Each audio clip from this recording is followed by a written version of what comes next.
The stark white notification flashed across his custom-built monitor, a jarring intrusion into the meticulously ordered calm of his Manhattan penthouse. Marcus Thorne, a man whose life was now a symphony of carefully calibrated success, a crescendo of billion-dollar deals and strategic acquisitions, felt a sudden, chilling discord. Emily's funeral. The words hung there, digital specters from a past he had systematically dismantled, brick by painful brick, over 9 long years. 9 years of absolute silence, a self-imposed exile from the emotional landscape they once shared. And now, this abrupt, final declaration. It was unfathomable, a cruel twist of fate that ripped open old wounds he'd sworn had long ago scarred over and faded into oblivion. Marcus, in his late 30s, was the quintessential self-made millionaire. His empire, built on the bedrock of relentless ambition and an almost predatory foresight in tech investments, afforded him a life of unparalleled luxury. His penthouse, a glass and steel marvel perched high above Central Park, offered panoramic views of a city that never slept, a constant, glittering reminder of his triumph. Yet, in this moment, surrounded by bespoke furniture and priceless art, a profound emptiness echoed within him. The name Emily Fitzgerald, once a whispered promise of a future he'd ultimately forsaken, now resonated with the hollow finality of death. He remembered Emily vividly, her kind eyes that seemed to hold the warmth of 1,000 sunsets, her unassuming artistic talent that transformed mundane canvases into vibrant expressions of joy and sorrow. She was an artist, a dreamer, a gentle soul who found beauty in the smallest details of the world, a stark contrast to his own driven, often ruthless, pursuit of grandeur. Their love had been an intense, consuming flame, one he had allowed to flicker and die, suffocated by the thick smoke of his escalating career. He had loved her, truly, deeply, but his version of love had been conditional, always secondary to the insatiable hunger for more. Now, that hunger felt like a bitter ash in his mouth. The invitation, sent through a rather archaic email chain from her family, raised a storm of emotions he thought he had long since conquered. Confusion was paramount. Why now? Why him?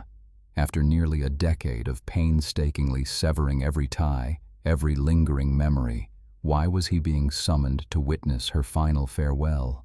Guilt, a persistent, unwelcome specter, began its slow, insidious crawl through his carefully constructed defenses. He had left her, not with anger, but with a cold, calculated decision that their paths were divergent, that her quiet world could not contain his roaring ambition. He'd told himself it was for the best, for both of them, a clean break. But was it? A flicker of curiosity, dark and compelling, ignited within him. What had become of her? He'd deliberately avoided all news, all social media trails, anything that might remind him of the life he chose not to share. He'd built an impenetrable wall around his past, focusing solely on the unyielding climb to the top. Now, a breach. And through that breach, a torrent of unresolved regret threatened to drown him. Should he attend? The thought was absurd. What would he say? What right did he have to grieve after abandoning her so completely? Yet, the thought of not going felt wrong, a final abandonment he wasn't sure his conscience could bear. This wasn't merely an invitation, it felt like an accusation, a silent challenge from a ghost. His mind raced, a whirlwind of fragmented memories. Emily's infectious laughter echoing through a small, art-filled apartment. Her hand in his, warm and comforting during a late-night stroll through a hushed park. The heartbreaking silence when he'd told her he was leaving, his words like sharp shards of ice. He'd convinced himself his ambition was his destiny, that their bohemian dreams were charming but ultimately impractical.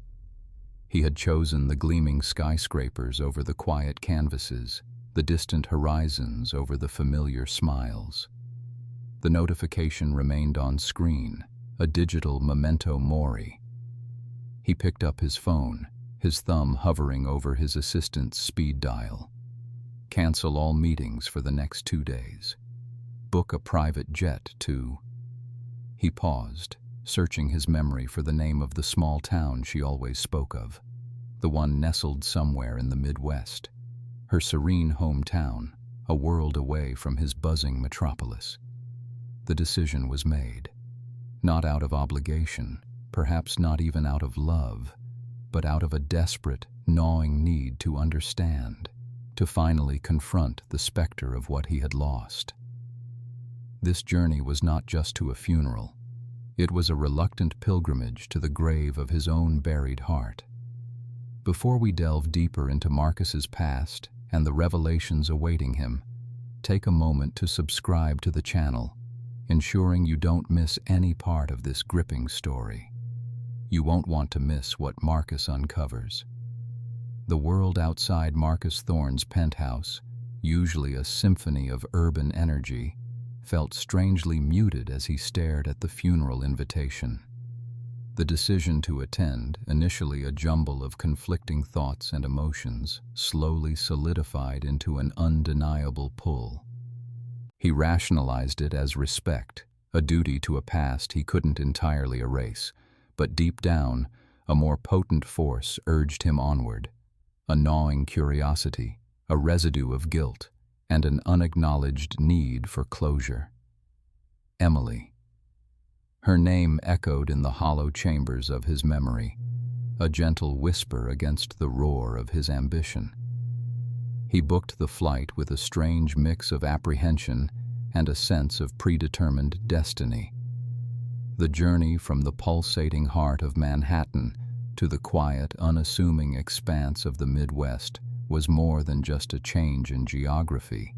It was a temporal shift, a passage back to a life he had deliberately outgrown. As the plane descended, revealing a patchwork quilt of green fields and scattered farmhouses, the towering skyscrapers of his life receded, replaced by a landscape that felt both foreign and eerily familiar. Emily's hometown. He hadn't seen it in nearly a decade, not since their relationship had unraveled, each strand snapping under the relentless tension of his meteoric rise. His rental car glided along winding country roads, past weathered barns and sleepy main streets, a stark contrast to the relentless pace of his current existence. The air, crisp and carrying the faint scent of damp earth and distant wood smoke, felt different from the exhaust-laden atmosphere of New York. Every mile deepened the chasm between his opulent, meticulously curated present and the simpler, more grounded past he was now re-entering. He thought of Emily, her easy laugh, her hands perpetually stained with paint, her profound connection to this very place. Had she stayed here all this time? Had she found happiness here, far from the concrete jungle he had dragged her through? The questions swirled, unanswered, creating a growing unease in his chest. The town itself, Willow Creek, seemed frozen in time. The local diner still boasted the same faded sign, the library the same quaint architecture. It was a place where life moved at a different rhythm, where conversations were unhurried and faces were recognized.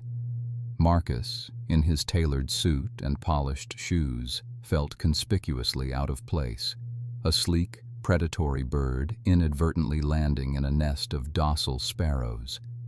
His phone, a constant tether to his corporate empire, now felt like a lead weight, its notifications silent in the face of this overwhelming stillness. He drove past the familiar park where he and Emily had shared countless picnics, the small art gallery where she had first exhibited her vibrant, evocative pieces. Each landmark was a pang, a ghost of a memory flickering to life, reminding him of a version of himself he barely recognized anymore. A younger, less jaded man, perhaps.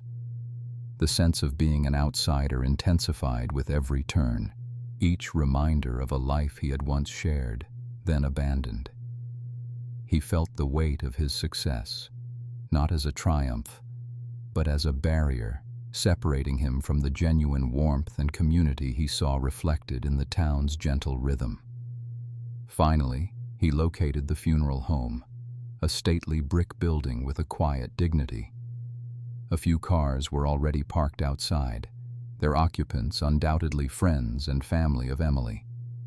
He took a deep breath, the country air filling his lungs, but doing little to calm the tremor in his hands. This was it, the moment of reckoning. He had come this far, crossed vast distances, both physical and emotional, to stand on this threshold. He pushed open the heavy oak door, the quiet click echoing in the hushed foyer. The interior was tastefully somber, adorned with floral arrangements that filled the air with a sweet, cloying perfume. Soft murmurs of conversation hung in the air, punctuated by occasional sniffles. He spotted Emily's parents almost immediately. Mr. and Mrs. Hayes, their hair grayer, their faces etched with the profound sorrow of a parent's ultimate loss. They were standing near an easel displaying a framed photograph of Emily, her smile radiant, her eyes full of the kindness he remembered so vividly. As he approached, a hush fell over their small cluster. Mrs. Hayes looked up, her eyes, puffy and red, widening in disbelief. Mr. Hayes, usually a man of few words, dropped the hand he was holding and simply stared. Their surprise was palpable, a mix of bewilderment and something else, something Marcus couldn't quite decipher. Was it resentment? Pity? Or perhaps just the shock of seeing a ghost from a distant past, resurrected by the tragedy that united them all? "Marcus?" Mrs. Hayes whispered, her voice barely audible, thick with unshed tears. He nodded, feeling a lump form in his throat. "Mrs. Hayes, Mr. Hayes, I'm so incredibly sorry for your loss." His words felt inadequate, flimsy things against the enormity of their grief. He extended a hand, and Mr. Hayes, after a moment's hesitation, took it, his grip surprisingly firm. There was no warmth in it, but there was no outright hostility either, just a weary acknowledgement. We didn't expect you," Mr. Hayes managed, his gaze piercing, scrutinizing. "I felt I had to come," Marcus replied, his voice steadier than he felt. He cleared his throat, searching for the right words, for an explanation that wouldn't sound hollow. "Emily, she was a very important part of my life once." Mrs. Hayes simply nodded slowly, her eyes still on him, brimming with a complex blend of emotions. He felt like an intruder, an anachronism in this sacred space of mourning, yet also an undeniable thread in the tapestry of Emily's tragically cut short life. He was here, an outsider in a world he once inhabited, carrying the heavy burden of unspoken regret and unresolved history. His presence was an anomaly, a stark reminder of the diverging paths taken and the devastating finality that had brought them all back together. He knew he needed to pay his respects, not just to Emily, but to the memory of the person he once was, before ambition consumed everything. The funeral service awaited, and with it, perhaps, some semblance of understanding. The hushed reverence inside the quaint chapel was a stark contrast to the cacophony of Marcus's usual world. He sat stiffly in a pew near the back, an uninvited guest in a tableau of grief, watching Emily's family and friends gather. Faces etched with sorrow rotated before him like a slow-motion film, each one a testament to the life that had been. The air was heavy with unspoken memories, punctuated only by occasional sniffles and the rustle of programs. He recognized a few distant relatives, their features aged but still familiar, and he felt a pang of guilt for his protracted absence. Emily, even in death, brought people together, a stark realization that underscored his own solitary existence. He listened as a gentle, elderly woman, perhaps a beloved aunt, spoke first. Her voice trembled as she recounted Emily's unwavering kindness, her infectious laugh, and her boundless creativity.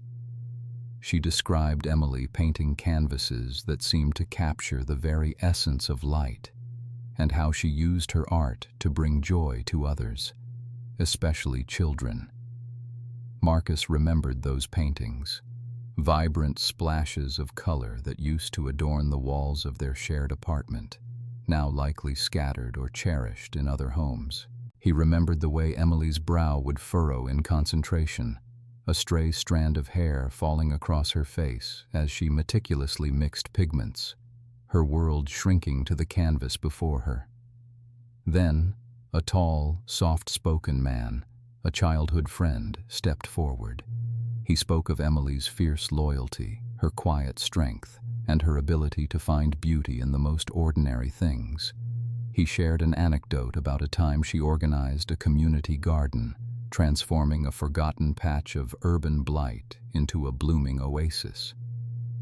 Marcus's mind drifted back. He saw her then, in his memory, covered in dirt, her eyes sparkling with enthusiasm as she explained some intricate detail about soil pH, while he, ever the pragmatist, was calculating the cost-benefit analysis of their next tech venture. He recalled how he'd often dismissed her passions as charming but impractical, a luxury he couldn't afford in his relentless climb.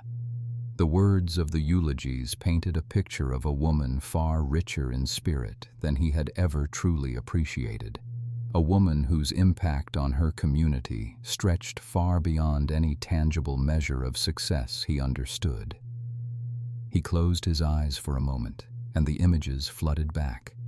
Emily's hand in his, warm and soft, as they walked through Central Park on a crisp autumn day, discussing their dreams. Hers revolved around art, nature, and making a difference, even a small one. His were about spreadsheets, market shares, and global dominance. He remembered the night he told her he was taking an opportunity that would move him across the country, a non-negotiable step in his career. The silence that had filled their apartment then, heavier than any argument, had been a precursor to the slow, agonizing fade of their relationship. He had been so consumed by his ambition, so certain that success would bring happiness, that he hadn't seen the light dimming in her eyes. He hadn't fought for her. He had simply let her go, believing she would understand, believing she would somehow fit into his grand plan later. The service concluded with a hymn, its melody a mournful echo in the quiet space. People began to disperse, offering condolences, embracing one another. Marcus felt like a ghost, a remnant of a past that no longer quite fit. He stood awkwardly, unsure whether to approach Emily's family or simply melt away. He chose the latter, heading towards the door, feeling the weight of his own unaddressed grief and regret pressing down on him. Just as he reached the threshold, a small, firm hand touched his arm. He turned to find a young woman standing there, her eyes swollen from crying, but with a surprising intensity in their gaze. It was Sarah, Emily's younger sister, whom he remembered as a gangly teenager with a mischievous grin. 9 years had transformed her into a woman, but the resemblance to Emily was striking. Her expression was a complex mixture of sorrow and something else, a subtle, knowing look that made Marcus's heart quicken. "Marcus?" she asked, her voice soft but clear. He nodded, unable to speak, a lump forming in his throat. "I thought it was you," she continued, a faint, almost imperceptible smile touching her lips. "Emily." She left something for you." His breath hitched. Emily had left something for him. After all these years, after the way things had ended, a surge of confusion and apprehension washed over him. What could it be? A letter? A final bitter reproach? Or something else entirely? His mind raced, trying to decipher the meaning behind her words, behind that peculiar knowing glance in Sarah's eyes. The air around them seemed to thicken, charged with an unresolved history, and Marcus felt an inexplicable pull towards whatever artifact of Emily's life awaited him. His heart, which he thought had long ago calcified into an unfeeling organ of ambition, now pulsed with a mixture of dread and a reluctant, painful hope.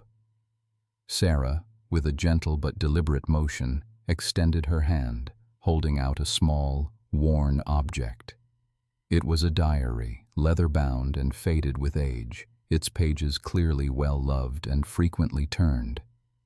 The cover was a deep forest green, subtly embossed with a delicate, almost imperceptible floral pattern that Marcus vaguely remembered from Emily's art supplies. He recognized it instantly as hers, a sense of immediate intimacy, almost an invasion washing over him. The very sight of it, an artifact so deeply personal, sent an unfamiliar shiver down his spine. She held it out to him, not pushing it, but presenting it as if it were a fragile, invaluable relic entrusted to her care. "She wanted you to have this," Sarah reiterated, her voice now a whisper, loaded with a solemn weight that Marcus couldn't quite decipher. "Only after something like this. She said you would understand when the time came." Her eyes met his, unblinking, holding a depth of understanding that made Marcus profoundly uncomfortable. He felt as though she could see right through him, past the millionaire facade, past the years of carefully constructed emotional distance, to the younger, more vulnerable man Emily had once known. Marcus reached out, his fingers trembling slightly as he took the diary.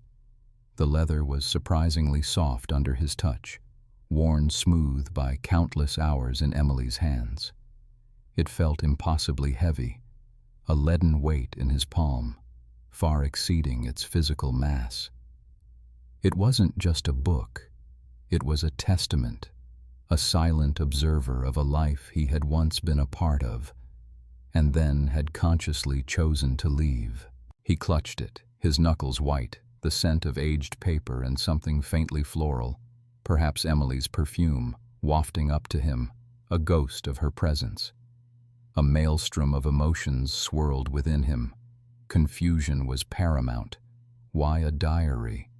What secrets could it possibly hold that Emily would want him to discover now, after her death, after 9 years of absolute silence? Apprehension gnawed at him. He remembered Emily's fierce privacy, her quiet way of processing her deepest feelings through art and writing. To be given access to her innermost thoughts now felt like an enormous, almost sacrilegious privilege he hadn't earned. He wondered if this was a final act of forgiveness, or perhaps a cleverly disguised posthumous confrontation. The thought made his stomach lurch.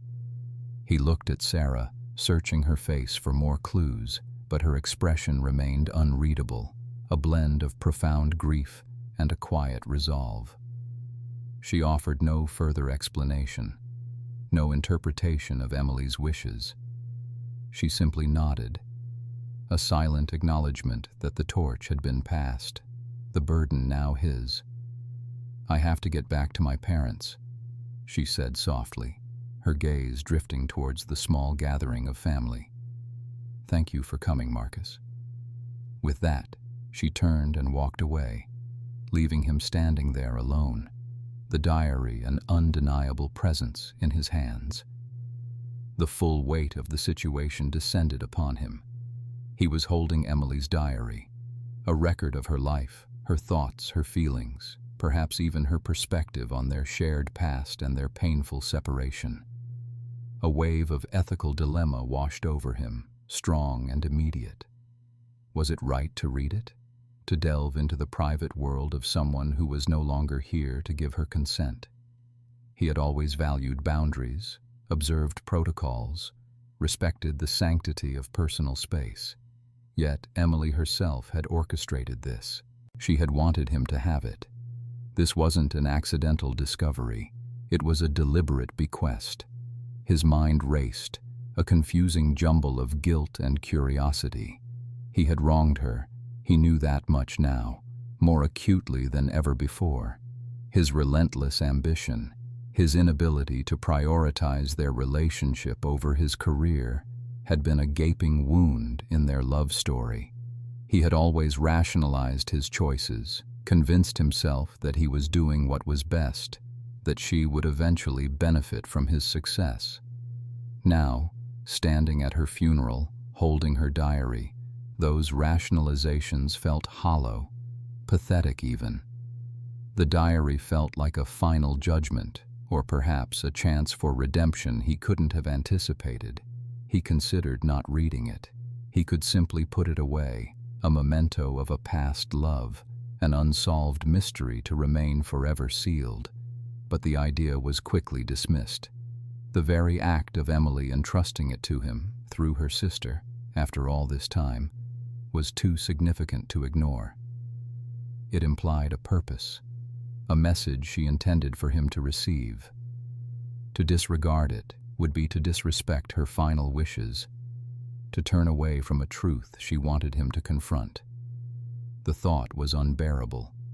He looked around the funeral home, the hushed voices, the scent of lilies and sorrow. He felt an intense need to escape, to find a quiet, solitary place where he could wrestle with this unexpected gift, this profound challenge. The weight of the diary in his hands felt immense, not just physically, but emotionally. It contained not just words, but echoes of a life, a love, and perhaps a heartbreak he had yet to fully grasp. He knew, with a certainty that chilled him to the bone, that his life would never be the same after he opened those worn, leather-bound covers.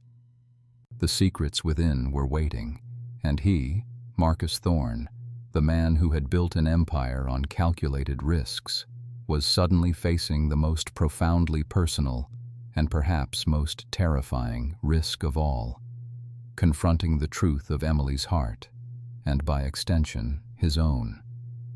He knew he had to read it, no matter the pain it might inflict. Sarah then guided Marcus away from the dwindling crowd, past the hushed conversations and sympathetic glances, towards a quieter corner of the reception area.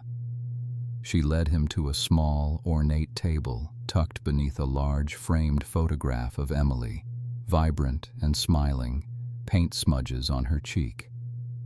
On the table, nestled between a vase of lilies and a well-loved copy of a poetry book, lay a small leather-bound diary. Its cover was worn smooth with age and frequent handling, the once crisp edges softened, hinting at countless hours spent in quiet reflection. There were no locks, no fancy clasps, just the simple, comforting presence of a book that had been a trusted confidant. "This is it," Sarah said, her voice barely a whisper, as if speaking too loudly might break a delicate spell. "She wanted you to have it, not before but after. She always said you'd understand, eventually." Sarah's gaze held his, a silent communication passing between them, a burden shared and now perhaps passed on. Marcus felt a shiver trace down his spine. The weight of the diary, even before he touched it, seemed immense, heavy with unspoken words and forgotten moments. He reached out a hesitant hand, his fingers brushing against the cool, aged leather. It felt surprisingly substantial, solid, a tangible link to a past he had deliberately, ruthlessly tried to bury. He picked it up, his thumb idly tracing the faint, almost invisible indentations on the cover where Emily's hands must have rested countless times. The scent of old paper and something subtly floral, perhaps lavender, wafted up to him, a ghost of her presence. A wave of confusion and apprehension washed over him, just as it had when Sarah first spoke of it. Why a diary? What secrets could it possibly hold that Emily would entrust to him, of all people, now? His mind raced, churning with possibilities, each more disquieting than the last. Was it a final act of forgiveness? A posthumous accusation? Or something far more complex, something designed to unravel the carefully constructed narrative he had built around their breakup? The ethical dilemma of reading someone's private thoughts, especially those of a woman he had once loved, and, in his relentless pursuit of success, perhaps wronged, pressed heavily on him. He felt a strange tension in his chest, a mixture of guilt and an undeniable, almost morbid curiosity. The weight of the diary in his hands was not just physical. It was a metaphorical burden, a testament to a life lived without him, a life that apparently still held a message for him, even beyond the grave. He nodded to Sarah, a silent acknowledgement, his voice still caught in his throat. He needed to be alone. He needed to process this, away from the sympathetic eyes of strangers and the quiet grief of Emily's family. Marcus retreated from the funeral home, the diary clutched tightly in his hand like a lifeline, or perhaps a condemnation. He drove aimlessly for a while, the quaint Midwestern streets a blur outside his tinted windows, before finally pulling into the parking lot of a quiet, unassuming motel on the edge of town. It was a far cry from his opulent Manhattan penthouse, a stark contrast that suited his current disoriented state of mind. The room was simple, functional, devoid of the distractions that usually filled his world. It was the perfect, sterile environment for confronting a ghost. He settled onto the edge of the bed, the diary resting on his knees. His hands trembled slightly as he opened it, the brittle pages rustling softly.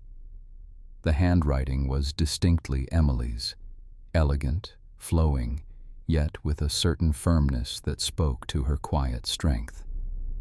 The first few entries were indeed general reflections, observations on nature, nascent artistic ideas, and the simple joys she found in her day-to-day life.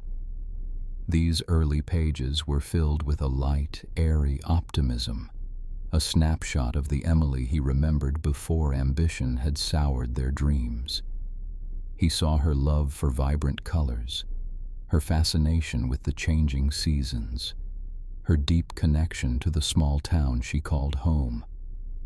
These were comfortable, familiar notes, a gentle reintroduction to the woman he had known. But then, as he delved deeper, the narrative began to shift. He stumbled upon entries detailing the initial stages of their relationship, seen through her eyes. Her hopes, her innocent excitement, the sheer joy she had felt in his presence. He read about her burgeoning love for him, expressed in words so sincere and unguarded that they pierced through his carefully constructed emotional barriers. She wrote about his drive, his intelligence, the way he made her feel seen and valued. He saw himself reflected in her words, a younger, less jaded version, one capable of inspiring such pure affection. Then, slowly, subtly, a new current began to run through her prose. He read of her struggles to keep pace with his increasingly demanding career, her quiet fears about his escalating work hours, the growing chasm that ambition was carving between them. There were no accusations, no bitterness, just a profound sense of wistfulness, a gentle acknowledging of the distance growing between their chosen paths. She wrote about trying to understand his world, trying to bridge the gap, even as she felt herself being left behind. He remembered those nights, the late calls, the canceled plans, the assurances he'd given her that it was all for their future. He saw now, through her words, the quiet heartache those assurances had caused, the unfulfilled promises that had slowly eroded her trust. The diary continued to unfold, page by page, revealing Emily's profound depth of character. He saw her quiet strength shining through, her unwavering love for him, even as their relationship began its slow, agonizing unraveling. She didn't rage or despair, at least not in these early entries. Instead, she observed, she reflected, she wrote with an almost melancholic acceptance of the inevitable. He realized with a growing ache in his chest that he had never truly understood the depth of her emotional resilience, her capacity for quiet suffering. He had seen her as sweet, gentle, perhaps even a little naive. The diary, however, was painting a portrait of a woman far more complex, far more enduring than he had ever given her credit for. Each word was a brushstroke, adding texture and shade to a masterpiece he had been too blind to appreciate. A profound sense of regret, cold and sharp, began to settle deeply within him. The worn, leather-bound diary felt surprisingly heavy in Marcus's hands, its texture a stark contrast to the sleek, cold devices he usually carried. Sarah had placed it there with a solemn reverence, her gaze unwavering, as if passing on a sacred trust. He stood in the quiet corner of the funeral home, the hushed murmurs of the departing mourners fading into a distant hum. The scent of lilies and old wood clung to the air, an olfactory reminder of the gravity of the moment. He looked down at the diary, its pages seemingly brimming with unspoken words, with Emily's essence. Why this? Why now? Sarah, sensing his bewilderment, offered a gentle explanation. She always kept a journal, and before things got worse, she made me promise. If anything happened, this was for you, and only you. She said you'd understand when you read it. Her voice was soft, laced with a fresh wave of grief, but there was an underlying current of resolve, of having fulfilled a difficult promise. Marcus could only nod, his throat too tight to form words. He clutched the diary, feeling the weight of years, of untold stories, of a life he had once been so intimately a part of, now reduced to this tangible, mysterious object. He wanted to ask more, to understand the why behind this extraordinary bequest. But Sarah had already turned, her duty done, to rejoin her family. He left the funeral home soon after, the diary a burning ember in his hands, its presence a stark, insistent demand for his attention. The drive back to the hotel was a blur. His mind raced, grappling with a maelstrom of emotions, confusion, apprehension, a flicker of indignation. Why put him through this now? And an undeniable, aching curiosity. He arrived at his room, a sterile, impersonal space, and immediately sought solace in the quiet solitude it offered. He placed the diary on the bedside table, its worn cover seeming to shimmer in the dim light, almost taunting him. For a long moment, he simply stared at it, a battle raging within him. Was it right to invade her privacy? To delve into the most intimate thoughts of a woman he had loved, left, and now mourned? The ethical dilemma was palpable, heavy as a physical burden. Yet, Sarah's words echoed in his mind. She said you'd understand. That promise, that subtle challenge gnawed at him. There was a sense of unfinished business, a narrative thread left dangling for nearly a decade, now coiled tightly within those pages. He had to know. He needed to know. With a deep, shaky breath, Marcus reached for the diary.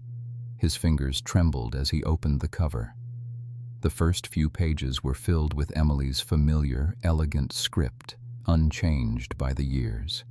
He recognized the slight tilt of her T's, the neat loops of her L's. The initial entries were innocuous enough, reflections on the changing seasons, observations about her art, musings on the small joys of her life in the quiet town. He read about her fascination with a local art exhibition, her delight in a new paint set, her fondness for the old cafe downtown. It was a gentle reintroduction to the Emily he remembered, the one who found beauty in the ordinary, who lived with a quiet passion for simple things. But as he turned the pages, the tone subtly shifted. He began to encounter entries detailing the initial stages of their relationship from her perspective. He read of her excitement, her hopes, her unbridled love for him. He saw himself through her eyes, ambitious, driven, charismatic. It was a flattering, yet unsettling portrait. He read about her struggles to keep up with his increasingly demanding career, her growing anxieties as his focus narrowed, his time for her dwindling.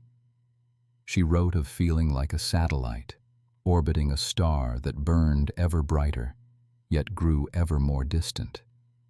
There was no blame in her words, only a profound sadness, a quiet resignation to a path diverging. She recorded her internal debates, her attempts to understand his relentless drive, her desperate yearning for the connection they once shared. The diary revealed a depth of character he had perhaps only superficially recognized during their time together. Her quiet strength, her unwavering optimism even in the face of growing loneliness, her innate kindness, all these qualities shone through in her meticulous prose. He saw how she had tried to bridge the chasm that was forming between them, how she had held on to hope even as he, absorbed in his own ascent, had unknowingly let go. The entries became more poignant, reflecting her internal struggle as their love began to fray, the slow, painful dissolution of a bond she cherished. Each word was a tiny barb, piercing his carefully constructed shell of self-justification, exposing the raw truth of his neglect. He remembered the arguments, the quiet resentments, the unspoken judgments that had festered. He had always seen himself as the one making the tough choices, the one sacrificing personal life for a greater future. Now, he saw Emily's silent sacrifices, her uncomplaining endurance, her profound and unwavering love, even as he systematically dismantled their future. A profound ache settled in his chest, a realization that he had not just broken up with a girlfriend, but had shattered a connection more precious than any business deal he had ever closed. The truth, as seen through her eyes, was far more painful than any self-recrimination he had ever allowed himself to indulge. He had been a fool, blind to the true cost of his ambition. The diary continued its relentless unveiling, each page a fresh wound to Marcus's conscience. Beyond the heart-wrenching account of their breakup, a new, more profound tragedy began to unfold. Emily's entries, though increasingly tinged with physical discomfort, never lost their inherent grace or her characteristic resilience. She wrote of persistent fatigue, of a dull ache that settled deep in her bones, initially dismissed by doctors as stress or minor ailments. But as her symptoms worsened, her narrative pivoted, chronicling a courageous and solitary battle with an illness that, even then, remained unnamed and largely unsupported. She never explicitly named the disease in her writings, instead describing its insidious progression with a poet's eye for detail. The way light became too harsh, the exhaustion that stole her days, the moments of profound weakness masked by a fierce determination to keep creating. Despite the encroaching shadow of her deteriorating health, Emily's dedication to her art never wavered.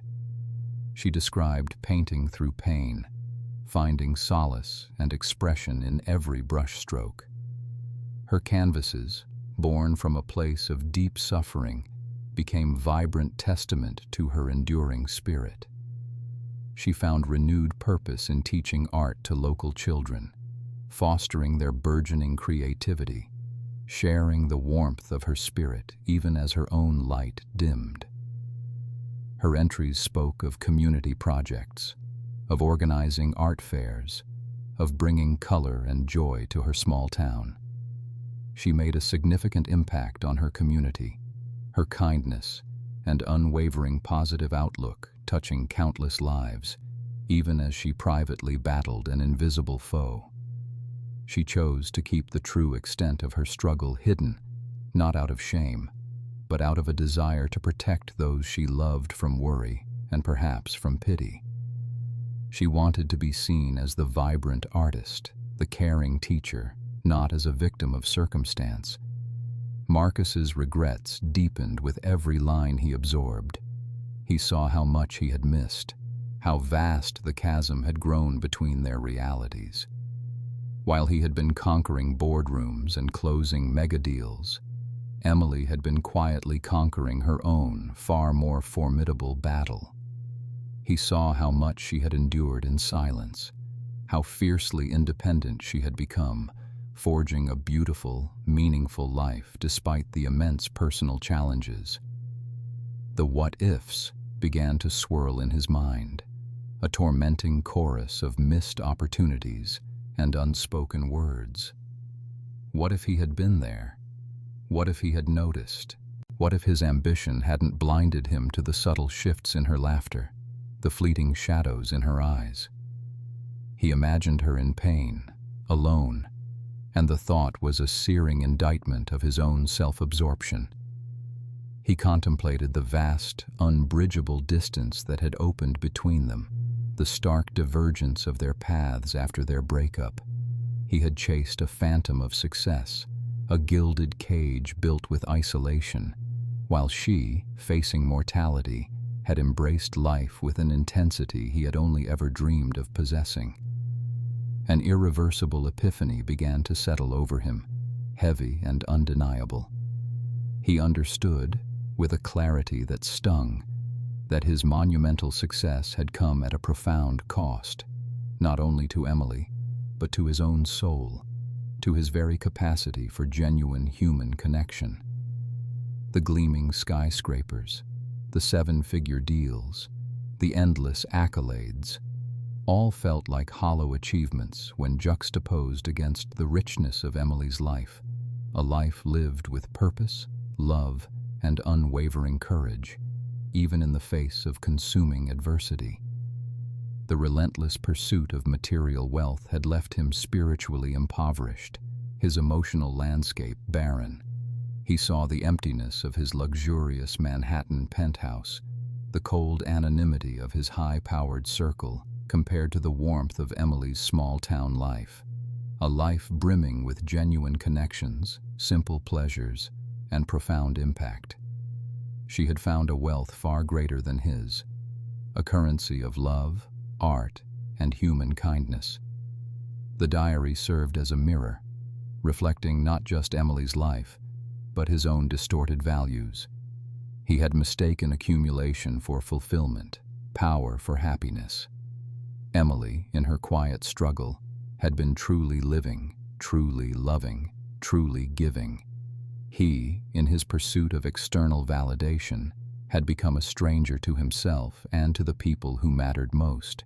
The pages chronicled her moments of joy, her triumphs in her art, her unwavering faith in the inherent goodness of people, even as her body betrayed her. She described simple pleasures, a perfect sunset, the laughter of her students, the smell of freshly baked bread, with a vibrancy that made Marcus realize how much he had forgotten to truly see, to truly feel, in his own hyper-driven existence. He had traded sensitivity for shrewdness, empathy for efficiency. The sheer fortitude she displayed, facing such a debilitating illness with such grace and dignity, left him awestruck. There was no self-pity in her words, only a quiet determination to make every day count, to leave beauty where she found none, She was a testament to the human spirit's boundless capacity for resilience, a living masterpiece of endurance. And he, the millionaire, the titan of industry, felt utterly diminished in comparison. His tears, hot and relentless, were no longer just for the pain he had caused or the truth he had ignored. They were now for the profound beauty of a life he had been too blind to appreciate, a richness he had been too busy to notice. They were for the quiet hero she had been, living a life of profound meaning and unwavering love, all while he was chasing shadows. The diary was not just Emily's story. It was a devastating reevaluation of Marcus's entire existence. The weight of it pressed down on him, not as a burden, but as a profound call to awaken, to truly see, to truly live before his own time ran out. The pages seemed to whisper a powerful, undeniable truth. True wealth was never measured in dollars, but in the echoes of a life well lived, a heart well loved, and a spirit unbroken. Emily's legacy was not just her art, but the profound shift she was enacting within him, even from beyond the grave. Marcus finished the diary, the last page bearing not a signature, but a small, hand-drawn hummingbird, a symbol of joy and resilience he now understood with gut-wrenching clarity. He closed the worn leather cover, the weight of it in his hands far heavier than any financial report or acquisition brief he had ever held. His hands were shaking, not from cold, but from the raw, exposed emotion that had been stripped bare over the last few hours. The carefully constructed facade of his success, the impenetrable fortress he had built around his heart, had crumbled under the quiet, truthful weight of Emily's words. He had come seeking closure, perhaps even a validation of his own difficult choices, but instead, he found a mirror reflecting an uncomfortable truth about the man he had become. There was no going back to the Marcus Thorne who had arrived in Emily's hometown just days ago. That man was gone, replaced by someone profoundly altered, someone whose understanding of life's true value had been irrevocably recalibrated. He knew, with a certainty that resonated deep within his bones, that he couldn't simply walk away from this, couldn't return to his high-rise existence, and pretend these revelations had never occurred. Emily's quiet courage, her unwavering spirit, her ability to find beauty and purpose even amidst unimaginable suffering, had etched themselves permanently onto his soul. With a renewed sense of purpose that felt both foreign and exhilarating, Marcus sought out Sarah, Emily's sister. He found her in the quaint, sunlit kitchen of her parents' home, sorting through some of Emily's belongings. The air was still thick with grief, but also with a quiet strength that Marcus recognized as distinctly Emily's legacy. He didn't offer platitudes or empty apologies. Instead, he simply held out the diary. Their eyes met, and in that shared glance a silent understanding passed between them. Sarah saw the genuine sorrow, the profound change in him, and perhaps a reflection of the sister she loved so dearly. "Thank you for letting me read this," Marcus said, his voice hoarse but steady. I didn't know. I wish I had." Sarah nodded slowly, a tear tracing a path down her cheek. "Emily wanted you to know eventually. She always believed you had a good heart, Marcus, even if you sometimes lost your way." That simple validation coming from Emily's sister felt like a balm to his wounded spirit. He spent the next few days not just in reflection, but in active engagement. He talked to Emily's parents, listening intently as they shared stories about their daughter, stories that filled in the beautiful, vibrant gaps that even the diary couldn't fully capture. He learned about her volunteer work at the local animal shelter, her tireless efforts to organize community art projects for underprivileged children, her quiet dedication to environmental causes. He saw the threads of her influence woven throughout the fabric of the small town, a tapestry far richer and more meaningful than any corporate empire he could ever build. The initial thought of an art foundation in Emily's name had been a good one, a start. But as he absorbed more of her life, her passions, her quiet impact, Marcus realized her legacy was far broader, far more encompassing. He began drafting plans, not for a single project, but for a multi-pronged initiative. He envisioned a national fund dedicated to early diagnosis and research for rare, insidious illnesses like the one that had claimed Emily, ensuring that others wouldn't have to suffer in silence as she had. He committed to establishing community art centers in underserved areas, places where children could explore their creativity and find an outlet for expression, just as Emily had.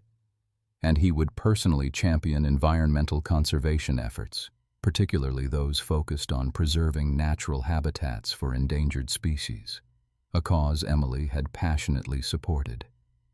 This wasn't about erasing his past mistakes or buying forgiveness. It was about honoring Emily's spirit, about channeling his immense resources, not into personal gain, but into the kind of meaningful impact that truly echoed her life's work. The emptiness he had felt, the gnawing dissatisfaction despite his material wealth, began to recede, replaced by a nascent feeling of purpose, of genuine connection to something larger than himself. His tears, once born of regret and profound sorrow for Emily's lost future, now also carried a new weight. The bittersweet understanding of his own newfound purpose, a path illuminated by her lasting light.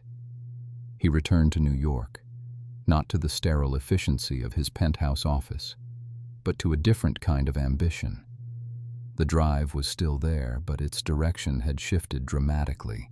He began divesting from ventures that prioritized profit over people or the planet, redirecting his capital towards impact investing, sustainable development, and philanthropic endeavors. His personal life, once a barren landscape of fleeting connections, now felt poised for genuine growth. He started reconnecting with old friends he had neglected, reaching out to family members, and even exploring the quieter, more fulfilling aspects of his own artistic inclinations that he had long suppressed. Marcus Thorne, the millionaire who had once lost his way, was now committed to building a legacy far more enduring than any fortune, a legacy of compassion, purpose, and connection, a testament to the profound and unexpected wisdom found in a forgotten diary and the enduring power of a love that, though lost, ultimately saved him. Emily's life, though tragically cut short, had ignited a fire within him, transforming his ambition into an instrument for good, proving that even in goodbye, there can be a powerful, life-altering hello to a truer self. His journey was far from over, but the path was clear, and for the first time in a very long time, he felt genuinely, completely alive. This story serves as a poignant reminder that true wealth lies not in what we accumulate, but in the genuine connections we forge and the positive impact we leave on the world. It urges us to prioritize empathy, to truly see and hear those around us, and to recognize that success achieved at the expense of human connection is ultimately an empty victory. Don't let regret be your teacher. Cherish the moments, nurture your relationships, and understand that the most valuable things in life are often the ones we can't put a price on. What are your thoughts on Marcus's transformation? Have you ever had a life-altering realization? Share your insights and experiences in the comments below. And don't forget to like this video, subscribe for more compelling narratives, and check out our other videos for stories that will move and inspire you.